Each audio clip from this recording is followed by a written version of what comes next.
اي، حاساك كده متضايق الفترة الأخيرة ومقرر انك ما تكملش في استمرارية سعيك للشيء اللي انت هتموت وتوصل له، حاسس انك كده كده مش هتوصل. فكرة انا كمان زيك، بس فرقي عنك اني بقاوم الشعور ده بشوية حاجات، وعلشان كده حبيت ان انا اشاركها معاكم عن طريق اني بسأل نفسي شوية اسئلة. اول سؤال: هتخسري ايه لو كملتي؟ وهتخسري ايه لو ما كملتيش؟ طب هتكسبي ايه لو كملتي؟ وهتكسبي ايه لو ما كملتيش؟ تالت حاجة بسأل نفسي: اللي وصلوا للحاجة دي افضل منك في ايه؟ عندهم قدرات احسن منك في ايه؟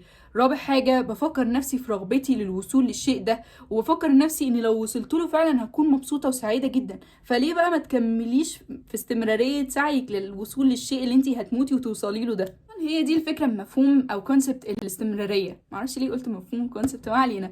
الفكرة منه ان انت تستمر حتى في الاوقات اللي انت ما عندكش شغف ان انت تكمل في الشيء ده، وهو ده اصلا اللي بيفرقك عن الناس العادية. الناس العادية بيبدأوا في الشيء اللي هم عاوزين يوصلوا له، بيبقى عندهم طاقة كبيرة، وفي النص كده بيقعوا لان هم ما عندهمش مفهوم الانضباط والاستمرارية على عمل الشيء ده. فاول ما بيفقدوا شغفهم بيقعوا. لكن انت بقى المفروض اول ما تحس ان انت فقدت شغفك، المفروض هو دي الايام بقى اللي انت المفروض تبين فيها ان انت شخص منضبط وبتعرف تستمر على عمل الشيء، وهو ده مفهوم الاستمرارية. بس مش معنى كلامي ان انت تستمر كل يوم بنفس الطاقة اللي انت بدأت بيها في اول يوم. انت عادي ان انت النهاردة مش قادر، وعادي لو مش قادر خالص وما عندكش مجهود خالص تاخد بريك يوم واتنين، بس مش اكتر يعني من كده. تفرفش يعني على نفسك كده، بس مش توقف بقى خالص. بس في نفس الوقت انا مش جاي اقول لك ان انت تستمر كل يوم بنفس المجهود وبنفس الطاقة. يعني لو انت متعود ان انت كل يوم هتصحى تقرا فيه، فاول يوم مثلا كنت بتقرا 10 صفح والنهارده انت ما عندكش شغف خالص، اوعى تبطل عادتك، اوعى تبطل استمراريتك على القراءه علشان مثلا توصل ان انت تبقى حد مثقف. او اقعد تفكر نفسك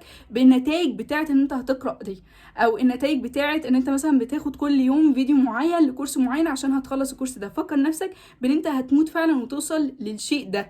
فلما تفكر نفسك بيه عقلك، يعني ما تفكرش في الموضوع ذات نفسه، ما تفكرش في المذاكره ذات نفسها، فكر في شعور ما بعد عمل الحاجه، وفكر نفسك في رغبتك بالوصول للحاجه دي. بس في نفس الوقت مش لازم بنفس الطاقه. زي ما قلت لك ان انت لو بتقرا 10 صفح كل يوم، ممكن تيجي في يوم ما انتش قادر فيه تقرا صفحتين بس في نفس الوقت انت ما سبتش عادتك دي. في الاخر بقى، هل هنوصل ولا مش هنوصل؟ بكل بساطة يعني بالمنطق كده، انت النهاردة في ليفل معين استمريت على الموضوع ده، طبيعي بعد فترة معينة هتبقى على الأقل أكبر من الليفل اللي انت فيه ده. فانت كده كده هتحسن من مستواك اللي انت حاليه حاليا، فانت كده كده هتوصل لحاجة احسن من الحاجه اللي انت فيها.